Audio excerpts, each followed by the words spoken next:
College football nerds here doing a recap of what we saw in the Georgia-Florida game. And before we get into it, a couple of rules. So y'all are all here to see us eat some crow, or at least hear us, because you're going to have us play in the background while you're doing other stuff at work or whatever. And we're going to do that. Like, we got this one wrong. We picked Georgia. We both picked Georgia to win. And, we went against our better judgment because we picked Florida to win the SEC East to start the season. We were influenced by some things we saw in Georgia, and we're going to talk about that. We got this one wrong. But I want to say to some of y'all, if you ghosted this channel after Josh picked A&M to beat Florida and y'all trashed him for a week and then were nowhere to be found after Florida lost that game and you're back to see us eat crow and get us in the comments, I don't think you should. I think you should sit this one out. Let the people that came back after the A&M game give us all the heat that we deserve for missing this one. All right, Josh, I want to start this off with a tweet that I made in the middle of the game. Maybe the middle of the first half, when it was pretty apparent that the game was swinging in Florida's direction and they probably weren't going to lose that one. We've always been pretty high on Dan Mullen, and we've been high on Florida's offense under Mullen, but there's a difference that I saw in this game and have seen this year. And that is Florida is able to effectively run the ball. And from a yards per carry standpoint, meaning against an elite defense, still being effective and having a pulse running the ball against a run look.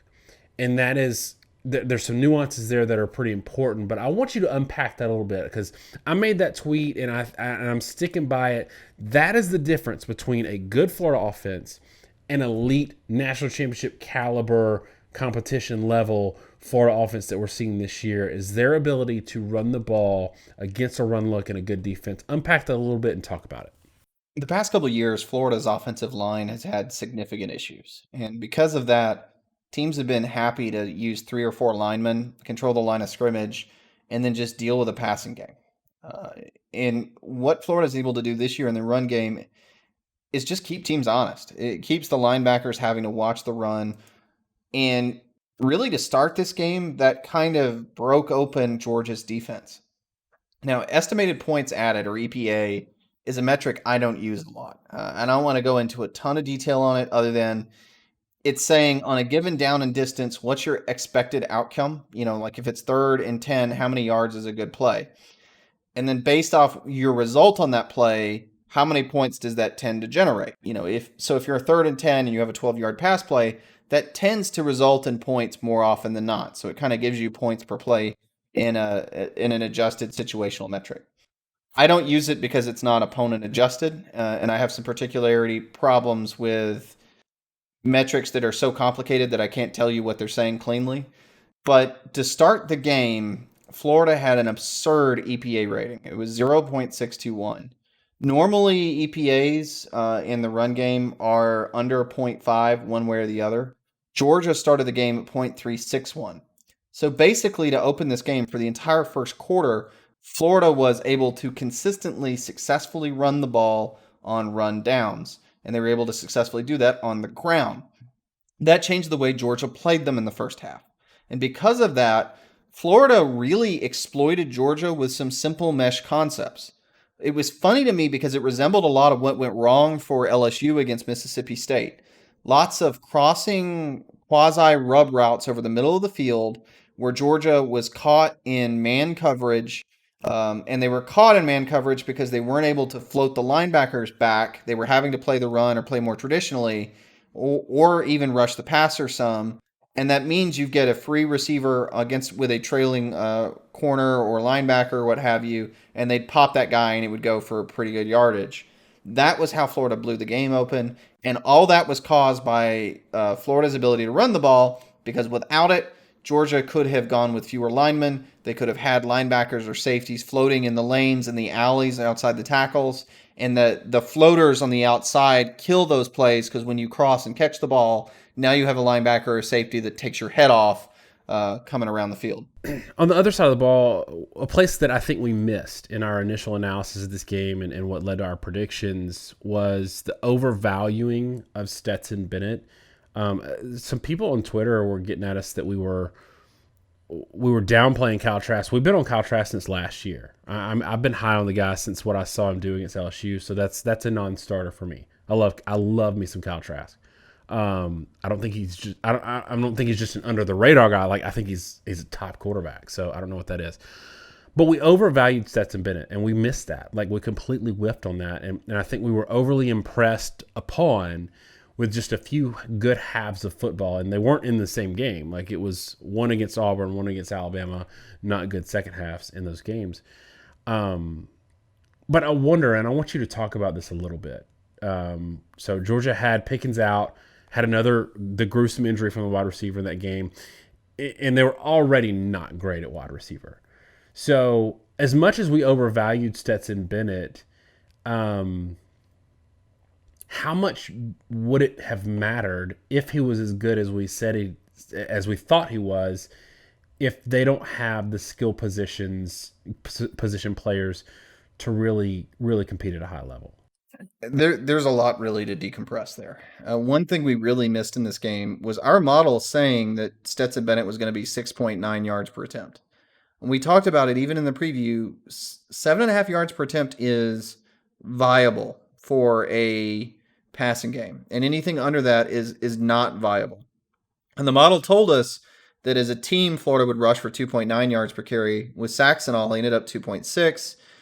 Georgia was expected to run for 3.5 yards per carry, which was strangely enough wrong. Georgia was a lot more effective running the ball, but in the passing game, it said they were going to be even more effective than they were. I think we ignored the fact that the stats were telling us Bennett wasn't as good as our brains were. We put too much of an emphasis on really, I would say, 3 good halves of football. The second half of the Arkansas game, and I'm not sure how good Arkansas really is. That's a whole other question. The first half of the Auburn game, ignoring the second half, he was good, but didn't really do a whole lot. And the first half of the Alabama game, ignoring that the second half he was terrible. And I think the problem may be that Alabama kind of figured, and maybe partly watching Auburn, if you contain Bennett in the pocket, you don't let him roll out, I don't know that he has any ability to really operate the offense. His height is a massive limitation, and that became obvious when he had all the like 8 tip balls in the Alabama game. If you can, you just mush rush him and bring edge blitzes, and he just kind of folds in the face of that pressure. The problem, though, is one, Mathis was not more effective. 4 of 13, 2.6 yards per attempt, 2 interceptions, half the QBR that Bennett had. And I know I made a comment to you when Mathis came in the game, it was over. And I understand why they felt like needed to make a change, especially if Bennett was hurt. That's the one thing I really get. But Mathis is actually a good bit worse. The reason for all that, and it's the thing that always happens with fans, is they're focusing on the quarterback. Georgia's receivers are not very good. We talked about coming into the year that Demetrius Robertson is just not a good all-around receiver despite his talent level. And even the explosiveness is just not there compared to what people were expecting. Kioris Jackson, I think, is a guy that's coming on, but he doesn't really have the full tool set. He's a slot receiver that is a good complement, but he should be the complement to Pickens. And with Pickens out of the game, they didn't really have another option. And it's a little startling to see it. I think Jermaine Burton is a guy that could be a dude, but he's not there yet. Especially with no spring ball, he's not going to be the guy for them for another year. I don't know where you go at receiver. And I know a lot of these guys were super talented, but Pickens isn't on the field. Robertson is truly a bust. There's a reason he transferred from Cal.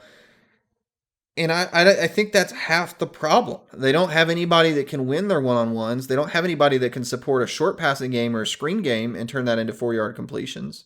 And so you end up with quarterbacks that are getting kind of drilled trying to throw in coverage against guys that aren't beating their man. Well, on the other side of the ball, Florida's got Tony and Grimes and Pitts, like running crossing routes. And like we talked about, they're killing them with these man-beater concepts because their guys are outrunning the Georgia corners. It is problematic, and it's something we missed. And I want to talk about something we said earlier this year before I switch it back to you. I did pick Florida to win the East. I got railed on that in my preview. I said going into the Florida Georgia preview that I was prepared to pick Florida, and I changed my mind based on the talent level.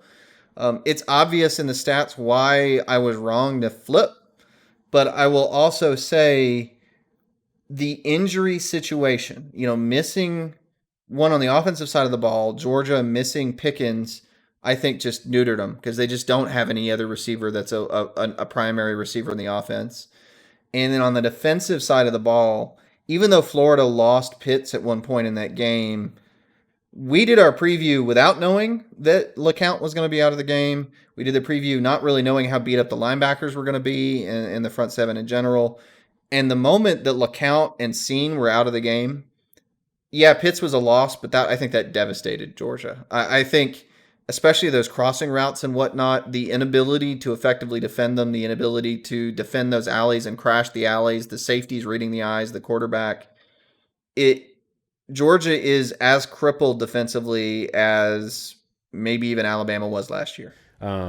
Missing everybody basically that mattered, and it wasn't just injuries; it was injuries at crucial positions. So the funny thing is, you were reeling off wide receivers and pass catchers. I know you got some heat from Florida fans for saying Pitts was a receiver of the ball. When you're talking about receiving units, he's part of that. He's not. Yes, he's a tight end, but a receiver. Anyway, mini rant. It reminds me of the argument I got into with a Georgia fan on Twitter this summer after our preview when we talked about how we were high on Florida's wide receivers coming into the season, and he was like, "Well, they lost all this production. They're basically where Georgia was last year, which was a joke." Talking about Florida now and what we've seen and what we know about this Florida team and what's ahead of them. We just got finished reviewing the Notre Dame-Clemson game and talking about how Notre Dame needs Alabama to win out. Florida now, even with the Texas A&M game, losing that game, now they control their own destiny, right? Like now it's just beat, obviously they're probably going to win out, just beat Alabama and you're in the playoffs. Are you surprised at where Florida is at this point? Given maybe the close game to Ole Miss in the beginning, it wasn't close at the end of the score, but kind of ugly, bumpy game to start the season, or South Carolina lost to A&M. Are you surprised at where Florida is right now, or are you more surprised that Georgia wasn't there to meet them? Honestly, more the latter. I didn't freak out the first few weeks of the season when teams were having defensive issues. People just didn't. I think it's impossible for people to really process how much COVID affected defensive play. The lack of contact practice, guys missing, the fact people miss practice entirely, it really impedes defenses coming off the summer. Offenses run Pascal all summer. And in these spread offenses, I think that translates fairly well. But defenses need practice and contact to get used to tackling, to get used to the speed of the game. And they felt that. And, we saw Alabama get torched by the same Ole Miss team that Florida did. Alabama has not reproduced that defensive performance at all. And everybody, especially Alabama fans, were all freaking out on us about that. But the reality is everybody kind of had off games the first few weeks. What surprises me is that Georgia, I think their offense has regressed. I mean, to some degree, I think the opposing defenses have settled down. And I think a lot of what Stetson Bennett brought was a guy that had been with the system for years at Georgia, or at least played quarterback for years. And he was able to complete the easy throws to complement the run game. But the thing that bothers me in this game is, where's the identity? Because Georgia, with Zamir White, they gave him 7 carries in the game for 107 yards. And even you take out the 75-yard run to open the game, he was still over 5 yards per carry on his other 6 carries. I mean, what are you thinking? Cook is over 4 yards a carry, and he only gets 6. Milton had 18 yards on just 2 carries, and that's it. I mean, your backs had the ball 15 carries in the ball game, and you threw 29 passes. Heck, Jermaine Burton got 2 end arounds and Milton only gets 2 carries. I think Georgia's unwillingness to realize what they had at quarterback has been a total mismanagement, not just from not realizing that the situation was bad. And again, I picked Georgia in the preview to go 7-3 because I realized how bad this quarterback situation was going to be for them, or at least I thought it did. But I thought what they had in Bennett was a guy that could make the serviceable play. And I said, okay, well, given the fact that the offensive line is really, really good, they're going to run the ball really well. And they're going to lean on that run game in the elite defense, and they're going to be able to stack up points. But even in this game, if they had gone, I think, 75% run, they would have scored in the 30s. And it was only a 2-touchdown game. So I think somewhere along the lines, and I don't know who you want to point it at, maybe it's Munkin, but the idea that they needed to be a pass-first offense is insane. And the flipping to Mathis was absolutely not the solution here. They should have just started pounding the rock early in the third quarter. In a second half, Florida scored 6 points, and maybe they get 1 or 2 touchdowns out of it. All they needed was a couple of big breaks, and they would have been right back in it.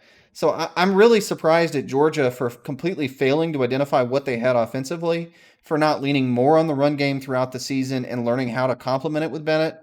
And it's the same thing they did with Jake Fromm. They hid the passing attack when they didn't need it. They've tried to pull out and be pass first in big games where they needed to be run first. And to a certain degree, that's why this reminds me a lot of the LSU loss a couple years ago, where they got in a big game, they've been hiding from, and now when they tried to go aggressive and it just blew up in their face. They need to learn to play every game like they want to play in a big game, because you cannot, in the modern era of football, play ball control, conservative offense in your close defensive games and then turn it up against an elite offense. And at this point, I think if you're a Georgia fan, you've got to be incredibly frustrated with that. Yeah, and this is the second game against a good team where the other team started scoring points and they panicked. And you can't do that. Good teams know who they are, they have an identity, and they play to that identity and assume that over the course of the game, everything evens out. Now, in part of your analysis, I'm not sure that you 100% believe that it would have been close had they run the ball, because Florida probably could have scored a couple more times if they needed to.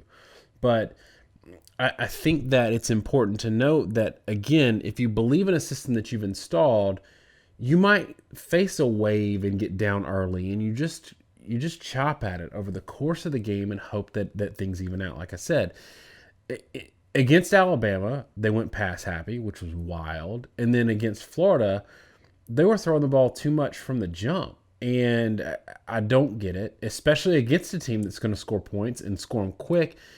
You need to give your defense a break. And they just went completely against not only their DNA, but where they had any skill players to execute that, feed Zamir White. But we've gone longer on this than we expected. I just wanted for us to have a discussion about this, and we do own our L's, and we're doing it here. Florida got it right. We're back on the Florida train. We were on it. Didn't love the A&M game, even though I picked y'all to win, and you let me down and had Josh gloating all over here.